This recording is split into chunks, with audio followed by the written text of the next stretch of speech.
नमस्कार दोस्तों, मैं आसाराम और मेरे यूट्यूब चैनल में आपका स्वागत है। मैं राजनीति विज्ञान का शिक्षक होने के नाते आज कुछ पीढ़ीगत बदलावों के बारे में चर्चा करने आया हूँ। आज के समय पे हम देख रहे हैं, ये जान रहे हैं कि आज के बच्चे सोशल मीडिया, रील्स और एआई को बहुत ही बेहतर तरीके से समझते हैं। क्या आपने कभी सोचा है कि ऐसा क्यों है? हम अखबारों में अक्सर ये सुनते आ रहे हैं, सोशल मीडिया पर सुनते आ रहे हैं ये 3 शब्दों के बारे में, जेन जेड, जेन अल्फ़ा और जेन बीटा। ये क्या है? जेन जेड को जेन जी भी कह रहे हैं, जेन जेड को जेन जी भी कह रहे हैं और इसके बारे में इस समय पे अक्सर अखबारों में, सोशल मीडिया में बात की जा रही है। जेन अल्फ़ा के बारे में बहुत ही चर्चा का विषय है और जेन बीटा, ये इस समय पे बहुत ही चर्चित शब्द बन चुके हैं और इनके बारे में हम आज के इस वीडियो में बहुत ही सरल तरीके से जानने वाले हैं कि किसे अपन जेन जी कह रहे हैं, जेन अल्फ़ा किसे कह रहे हैं, जेन बीटा किसे कह रहे हैं। ये दोस्तों डिजिटल युग में मानवीय समाज और व्यवहार और राजनीति की सरल और व्यवहारिक समझ के बारे में ज़रूरी है कि हम इन शब्दों से बहुत ही अच्छे से परिचय हों और इनको अच्छे से सरलता से समझ सकें। तो हम सबसे पहले बात ये कर लेते हैं कि पीढ़ी किसे कहते हैं। साथियों, पीढ़ी यानी जनरेशन क्या होती है? समाजशास्त्र और राजनीति विज्ञान के परिप्रेक्ष्य में हम समय चक्र और सामाजिक बदलावों का अध्ययन करने के लिए कुछ एक समय के लोगों को पीढ़ी का नाम देते आए, जनरेशन का नाम देते आए। इसीलिए ये बहुत ज़रूरी हो जाता है एक समय काल के अंतर्गत पीढ़ी को बदलने के लिए, बदलाव को रेखांकित करने के लिए। पीढ़ीगत वर्गीकरण क्यों आवश्यक है, इसको समझने के लिए आप 2-3 पॉइंट जान लीजिए कि जनसांख्यिकी का अध्ययन समाजशास्त्र और राजनीति विज्ञान में जनसंख्या के रुझानों को समझने का प्रमुख आधार है। विशिष्ट कालखंड का प्रभाव प्रत्येक पीढ़ी एक विशिष्ट सामाजिक, आर्थिक और तकनीकी वातावरण में बड़ी होती है। राजनीतिक दृष्टिकोण नागरिकों के विचार, मतदान व्यवहार, अधिकारों के प्रति जागरूकता को समझने में सहायक होती है और नीति निर्माण यानी भविष्य की शिक्षा, रोजगार, जन कल्याणकारी योजनाओं के खाके हेतु आवश्यक होती है। इसलिए हम इन पीढ़ियों का बदलाव करते हैं, उनकी ज़रूरत को जानने के लिए, उनके दृष्टिकोणों को समझने के लिए और इस काल या समय में भविष्य की योजनाएं बनाने के लिए। इसलिए पीढ़ीगत वर्गीकरण आवश्यक है और ये बहुत ही महत्वपूर्ण है। इसलिए हम जो है वर्तमान में जो पीढ़ियों की चर्चा की जा रही है, जिनका नाम इस समय बड़ा चर्चित है, सुन रहे हैं, जिसे अपन जेन जी कह रहे हैं। जेन जी को आप समझिए कि एक वो पीढ़ी है जो 1997 के बाद और 2012 तक जन्मी है। इन्हें अपन स्मार्टफोन और सोशल मीडिया के शुरुआती दौर में पली बड़ी पीढ़ी मान सकते हैं।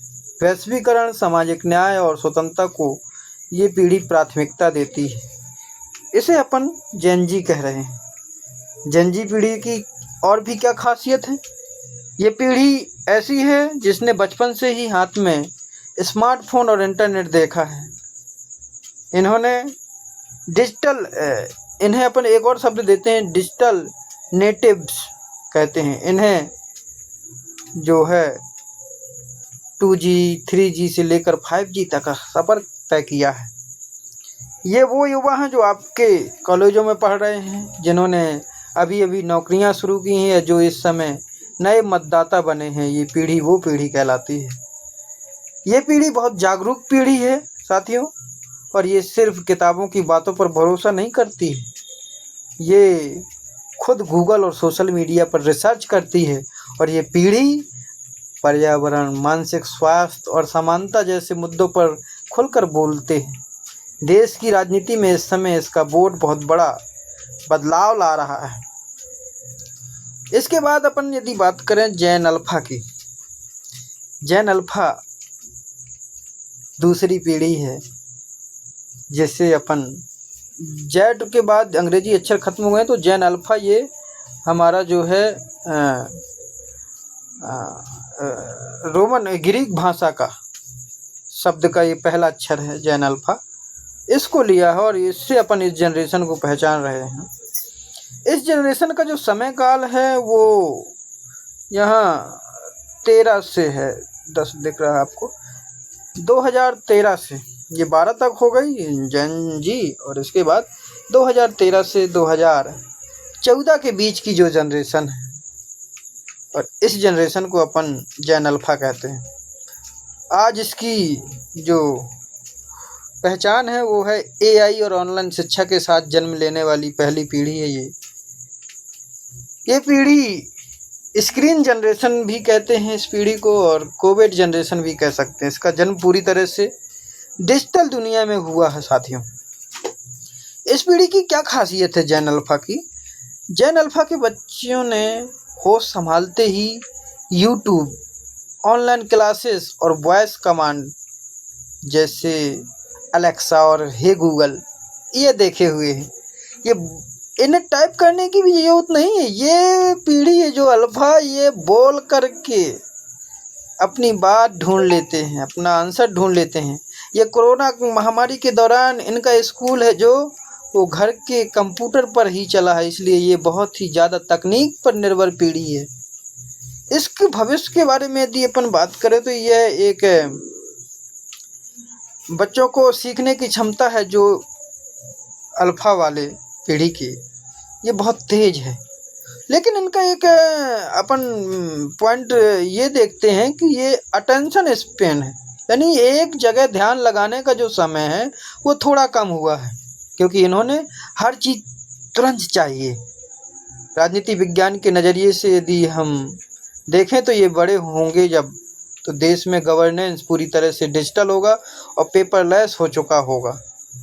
इसलिए ये पीढ़ी है जो पूरी तरह से डिजिटलाइज, सोशल मीडिया में पढ़ी बड़ी हुई पीढ़ी है। इसके बाद अपन यदि ये बात करें जेन बीटा की, जेन बीटा एक ऐसी पीढ़ी है जो 2025 यहाँ 10 आपको दिख रहा है, ये 2025 है, क्योंकि 24 तक जेन अल्फा हो गई और 2025 के बाद से 2039 तक की जो पीढ़ी जन्म लेगी, यानी इस पीढ़ी की शुरुआत अभी पिछले साल 2025 से ही हुई है, और ये अभी बिल्कुल नवजात बच्चों या आने वाले बच्चों की पीढ़ी है। पहचान इन्हें आर्टिफिशियल इंटेलिजेंस, यह पीढ़ी जो पूरी तरह से एडवांस यानी AI और स्वचालित दुनिया में आएगी, इसीलिए अपन आर्टिफिशियल इंटेलिजेंस जनरेशन कहा जा सकता है। और ये भविष्य की पीढ़ी है। जब जेन जी के पास स्मार्टफोन था, जेन अल्फा के पास है जो वो टैबलेट टच स्क्रीन था, तो जेन बीटा के पास क्या होगा? इसके पास होगा AI, कृत्रिम बुद्धिमत्ता। ये बच्चे ऐसी दुनिया में बड़े होंगे जहाँ चैट GPT, रोबोटिक्स, ड्राइवरलेस कारें और वर्चुअल रियलिटी बहुत आम बात हो जाएगी। एक पॉलिटिकल साइंस के शिक्षक के तौर पर मेरा यह मानना है कि जेन बीटा के समय पे राष्ट्रों की सीमाएं इंटरनेट पर और धुंधली हो जाएंगी। ये बच्चे ग्लोबल नागरिक होंगे। इनके सामने साइबर सुरक्षा, डेटा प्राइवेसी और AI के नियमन जैसी बड़ी राजनीतिक चुनौतियां होंगी। ये पीढ़ी बहुत ही भविष्य की तेज पीढ़ी होगी। तो साथियों, हम इन दोनों पीढ़ियों को एकदम तरीके से पहचान सकते हैं। स्पेशल यदि जेन जी की बात करें, ये डिजिटल मूल निवासी हैं। इन्होंने 97 से 2012 तक, वर्तमान में ये 14 साल से लेके 29-30 साल तक के जो भी युवा हैं, यह पहली पीढ़ी है जिसने बचपन से इंटरनेट, सोशल मीडिया और मोबाइल ऐप की दुनिया देखी है। वैचारिक दृष्टि से देखें तो ये जलवायु परिवर्तन, लैंगिक समानता, मानसिक स्वास्थ्य और व्यक्तिगत स्वतंत्रता के प्रति अत्यधिक संवेदनशील पीढ़ी है।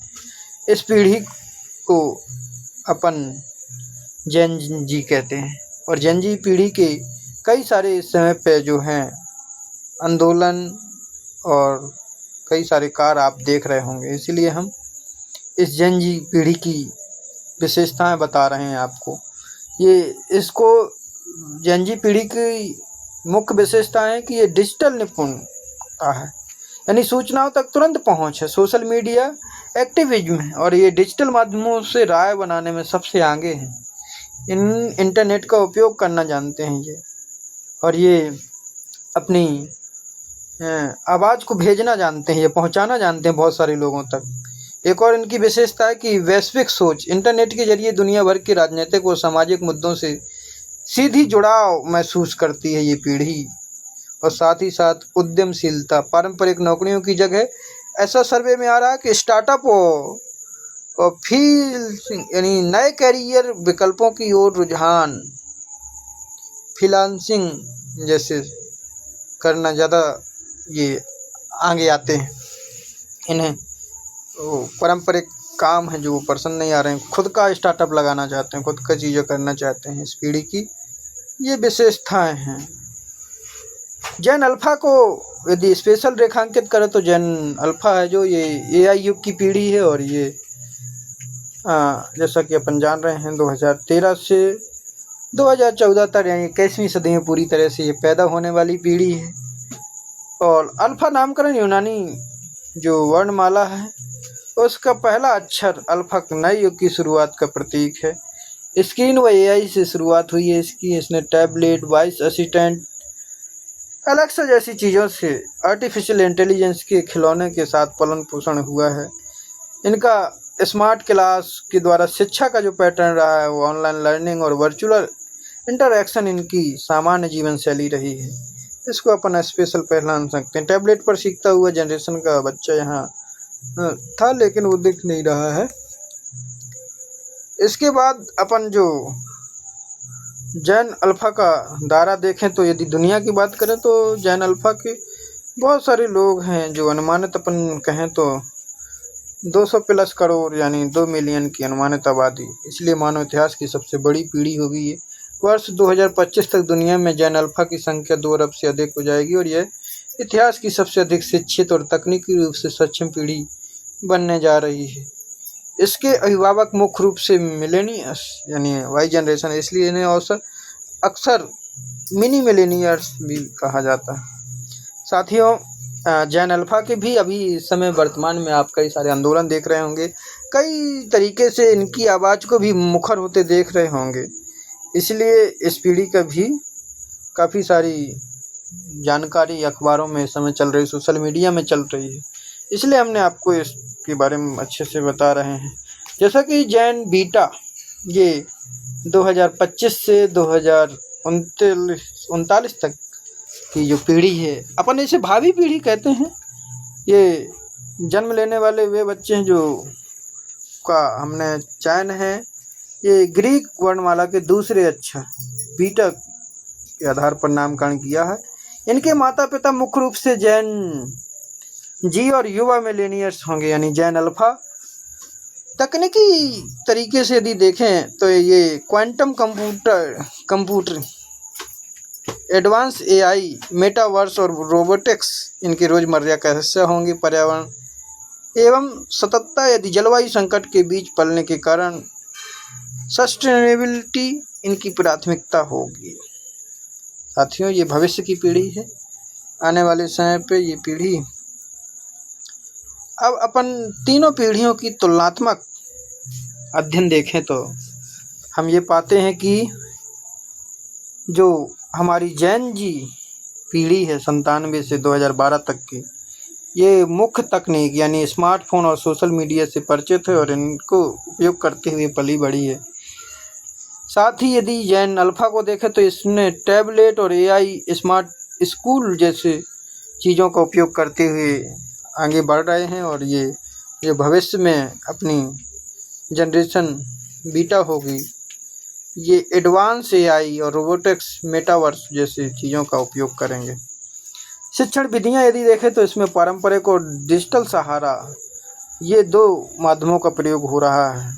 साथ ही साथ अब के समय पे यदि जेन अल्फ़ा की बात करें तो ये स्मार्ट कक्षाएं व ऑनलाइन लर्निंग पे ज़्यादा डिपेंड है।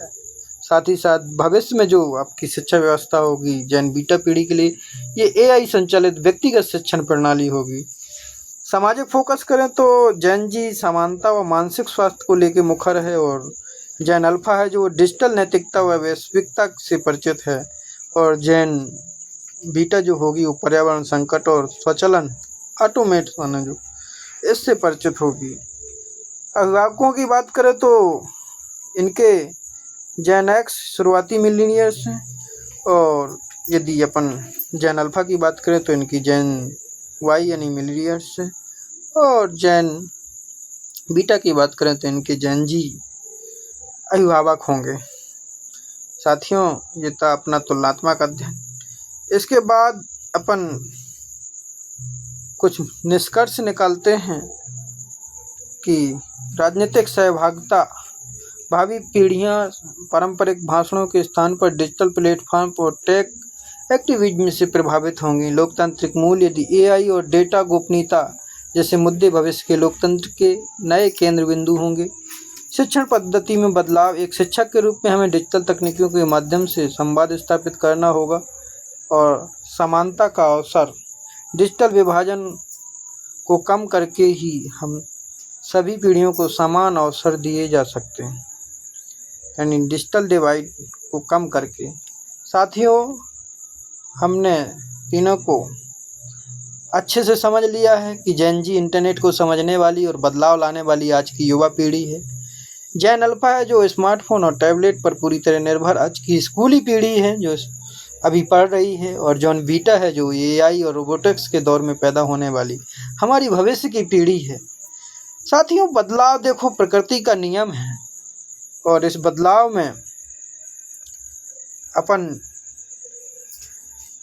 समाज कैसे बदलता है, एक शिक्षक होने के नाते हमें इन पीढ़ियों को कोसना नहीं है बल्कि इनके साथ तालमेल बिठाकर इन्हें देश का एक जिम्मेदार नागरिक बनाना है। आपको क्या लगता है, आप खुद किस जनरेशन में आते हैं या आपके घर के बच्चे किस जनरेशन के हैं? नीचे कमेंट बॉक्स में ज़रूर बताइएगा। अगर वीडियो आपको सरल और ज्ञानवर्धक लगा हो तो चैनल को सब्सक्राइब करें, वीडियो को लाइक करें और अपने साथियों तक, छात्रों के साथ भी शेयर करें। मिलते हैं साथियों अगले वीडियो में किसी नए और ज़रूरी राजनीतिक और सामाजिक विषय के साथ। तब तक के लिए धन्यवाद। जय हिंद। आपके सवाल और विचार हैं जो कमेंट में सादर आमंत्रित हैं। नमस्कार साथियों।